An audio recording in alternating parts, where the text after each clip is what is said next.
হানা ভোটে আমি হা ভোট দিয়েছি, আমি হা ভোট দিতে বলেছি, কিন্তু এটা আমার বিবেকের সাথে আমি প্রতারণা করেছি।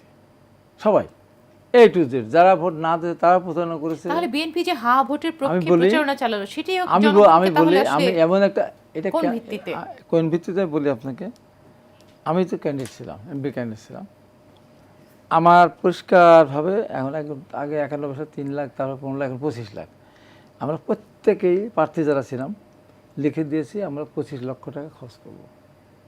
আমি আমার ওন সোর্স থেকে খরচ করবো, ফান্ড থেকে খরচ করবো, কেউ এটা সেটা করে খরচ করবো।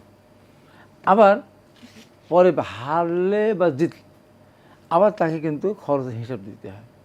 আমি বাংলাদেশের একমাত্র ব্যক্তি যে কোনোদিনও আমি খরচের হিসাব নিজে হাতে আমার স্বাক্ষর করি না। আমার চিফ এজেন্ট করেছে আমার পক্ষ থেকে, আমি করি না, কারণ ওটা মিথ্যা। তা এই যে বাধ্য, আমি 25 লক্ষ টাকা ভিতরে আমার নির্বাচনী ব্যয় আমি নিষ্পত্তি করবো বা আমি 25 লক্ষ টাকার মধ্যে থাকবো, এটা আমাকে বাধ্য করেছে কে? বর্তমান প্রচলিত আইন। আমি যদি লিখে দিই আমি 25 কোটি টাকা খরচ করবো, তাহলে হবে না। আমি 10 কোটি টাকা হবে না, এটা বাধ্য করেছে। আবার নির্বাচনের খরচের শেষে 25 কোটি টাকা খরচ করে লিখছে কিন্তু 25 লক্ষ টাকা, 1 টাকা বেশি লেখেনি কিন্তু। ঠিক তেমনিভাবে যে হানা ভোট যেটা, এই ভোটটা আপনি বাধ্য হয়েছেন, আমি বাধ্য হয়েছি 48টা পয়েন্টের মধ্যে। আমি যখন 30টা বা হিসেব দিতে গিয়ে না, যে না, আপনি বলছেন যে হ্যাঁ, মিথ্যা হিসাব দেওয়া, সেটাও তো জনগণের সঙ্গে এক ধরনের মিথ্যাচার। এই তো এই অবস্থা তো আমাদের আইন করে রেখেছে।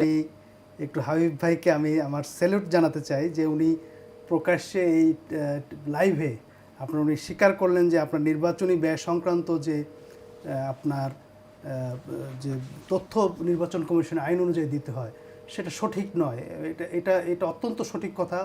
এটা উনি লাইভে উনি স্বীকার করলেন এবং গণভোট দিতে যে উনি আপনার এক ধরনের বাধ্য হয়েছিলেন, প্রতারণা করেছেন নিজের সঙ্গে, সেটাও উনি স্বীকার করলেন।